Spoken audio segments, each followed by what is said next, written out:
Hi, my name is Sonia, and I'm here to inform you on how to assess vital signs. Vital signs are very important for you to assess because it tells you where the patient stands as far as vitals go. Vitals include the blood pressure, respirations, the pulse or heartbeat, and also the temperature. In order to assess these things, you need to be sure to have all supplies. The supplies include a blood pressure cuff, a thermometer, a stethoscope, a watch with a second hand, a pen, and a pad. When getting the vital signs, I always start with getting the pulse first. When getting the pulse, I grab the patient's hand and let them know that I am getting ready to get their vitals. And I'm going to start with the pulse.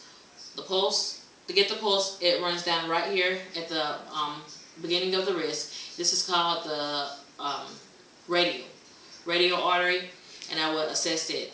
And I will count or use my watch with my second hand, and I will count usually 30 seconds, or you can do 1 minute, 1 full minute. When counting these, you want to be sure that the pulse, listen for the pulse, make sure that it feels like that it's strong, or it's not beating too hard, and to make sure that it's not more than 100 beats per minute. Anything more than 100 beats, it can mean that there may be something wrong with the patient's heart. Then again, it could be natural for a patient to have a faster heartbeat than most other people. After getting the pulse, I would go ahead and get the patient's blood pressure. I will use my blood pressure cuff. I will place this cuff right above the patient's brachial artery, which is right here in the bend of the elbow. I will place this on their arm.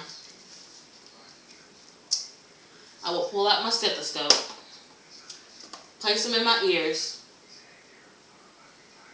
and you can use either side. You can either use the diaphragm or you can use the bell. I preferably like to use the diaphragm. You place the diaphragm right under the cuff on top of the brachial artery. And I usually assess this and respirations at the same time because I'm using a automatic blood pressure cuff, so it starts and stops when it's done.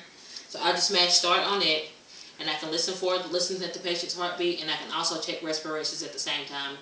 The reason that I check my respirations at the same time as I'm doing my blood pressure is because I don't want the patient to know that I'm checking respirations. When you check respirations, they should be anywhere between 16 to 22 breaths per minute.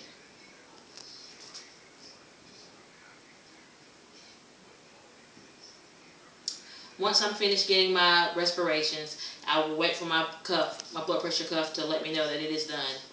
After that, I'll take my stethoscope out of my ears, take the blood pressure cuff off, and I will check to be sure that everything is good. I'll check my systolic number and my diastolic number. The systolic number is the number that's on top, and it should be somewhere between 100 to 130.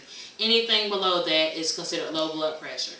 Anything above 130 is considered hypertension or pre-hypertension.